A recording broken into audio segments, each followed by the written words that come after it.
Today we're going to get started on installing our new battery on the Harley Iron 883, and it starts right now.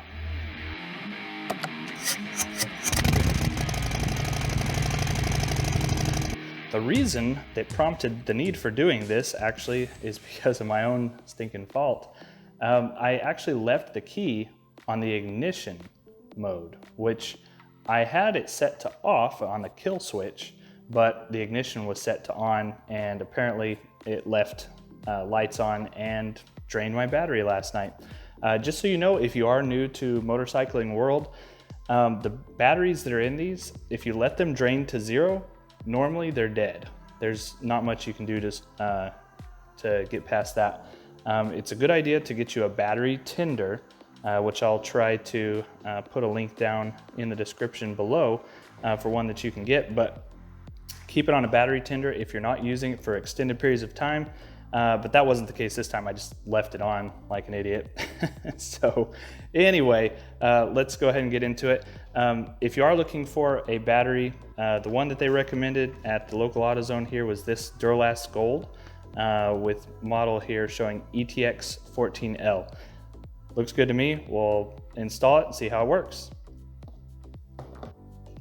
So in order to get access to your old battery, it's right here, this panel that you need to pull off. And what you do is there's two clips right here that you pull to release that. And then down there at the bottom, you can see it, there's a little clip that's still holding it.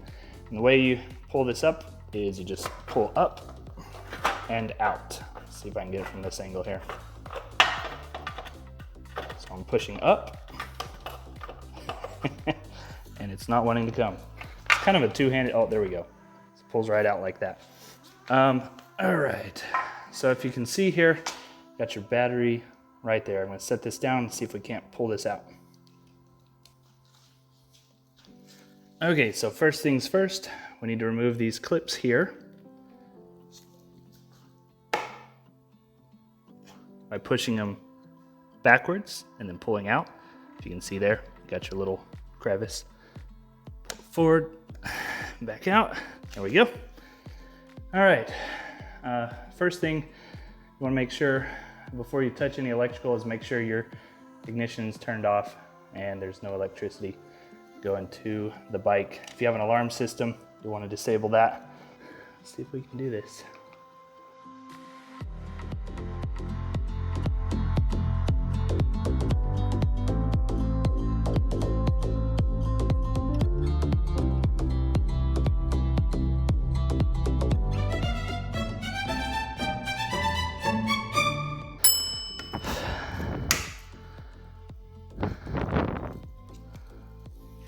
Okay, change of plan. We're gonna remove this seat first. I think it's gonna make things a lot easier. So there's a screw on the back here. I'm gonna remove that.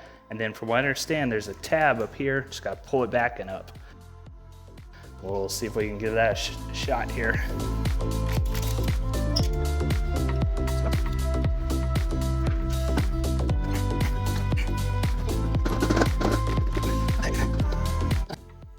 Scratch that. Let's try pushing forward and then lifting up. See if that works.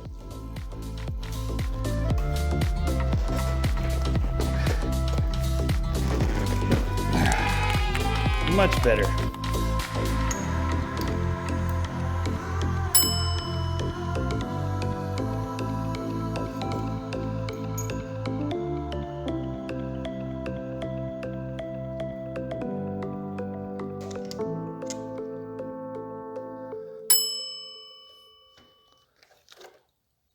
Okay, so out with the old. This one doesn't look too bad. It is probably the original battery, about 7 years old.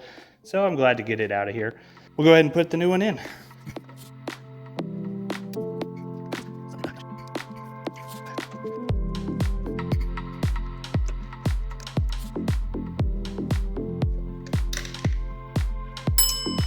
That noise.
Okay, well, she's all put back together. That was a little more difficult than I would have expected it to be. But let's go ahead and see if she starts up. This time, remember not to leave it there. Oh, that's a good sign. We got lights. Let it do its boot up sequence. One more check engine light. There we go. Yeah, we are in neutral.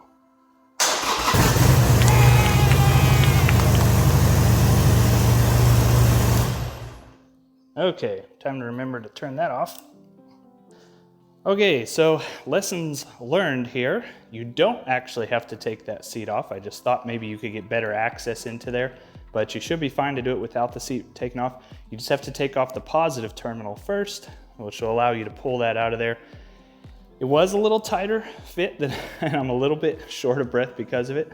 Getting in there, and you'll notice there's, on the positive line, there's multiple connectors there, and that's kind of what made it hard to screw it back on. One of that is for your battery tender. I'm not sure what the other one is for, and then the one for your starter. I had 3 on mine. You may only have 2 on yours.